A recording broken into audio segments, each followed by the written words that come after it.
ధనత్రయోదశి రోజు తప్పనిసరిగా ఒక ప్రత్యేకమైన కథ వినాలి. ఆ కథ వింటే చాలా మంచిది.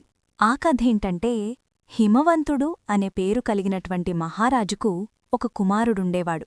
ఆ కుమారుడికి 16వ సంవత్సరంలో వివాహం జరిగిన తర్వాత 4గో రోజు పాముకాటు వల్ల మరణిస్తాడని జ్యోతిష్కులు చెప్తారు. అయితే ఒక రాకుమారి ఇష్టపడి ఆ రాజకుమారుణ్ణి వివాహం చేసుకుంటుంది.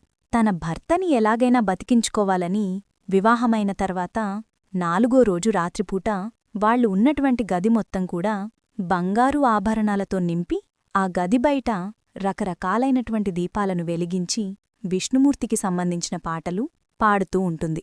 యమధర్మరాజు జ్యోతిష్కులు చెప్పిన విధంగా ఆ రాజకుమారుడి ప్రాణం తీయటానికి పాము రూపంలో వస్తాడు.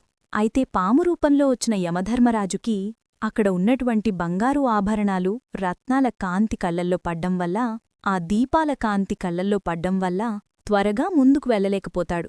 అదే సమయంలో హరికీర్తనలు పాడుతున్నటువంటి ఆ రాకుమారిని చూసి హరికీర్తనలు వింటూ మైమరిచిపోయి ఆ యువరాజు ప్రాణం తీసుకోవటం మర్చిపోతాడు.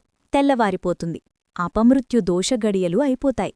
దానివల్ల రాజకుమారుడు జీవిస్తాడు. ఇంక యమధర్మరాజు అపమృత్యు గడియలు పూర్తయిపోయిన తర్వాత రాజకుమారుడి ప్రాణాలు తీసుకోకూడదు కాబట్టి యమలోకానికి వెళ్ళిపోయాడని పౌరాణిక గ్రంథాలు తెలియజేస్తున్నాయి. ధనత్రయోదశి సందర్భంగా ఈ కథ వింటే కూడా అందరికీ అపమృత్యు దోషాలు తొలగిపోతాయి, ఆయురారోగ్య అష్టైశ్వర్యాలను సిద్ధింపచేసుకోవచ్చు. కాబట్టి అక్టోబర్ 18వ తేదీన ధనత్రయోదశి విధివిధానాలు పాటించండి, కథ వినండి. విశేషమైన శుభఫలితాలు సిద్ధింపచేసుకోండి.